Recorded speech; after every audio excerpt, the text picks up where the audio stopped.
Para partir un objeto, selecciono la orden partir, que está en el menú de modificar en la ficha de inicio. Tengo que venir a modificar y veo la flechita que me indica hacia abajo que eso se despliega. Despliego y tengo la opción de partir, que es esta. Para ello me pide designar un objeto y veo que al mover el cursor me va eliminando una parte. Entonces, donde yo marque, esa es la parte que me ha quitado. Repito otro caso.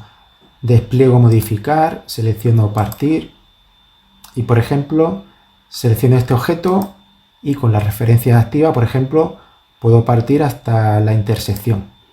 O doy a partir y cojo por aquí hasta el punto medio y veo que parto un trocito.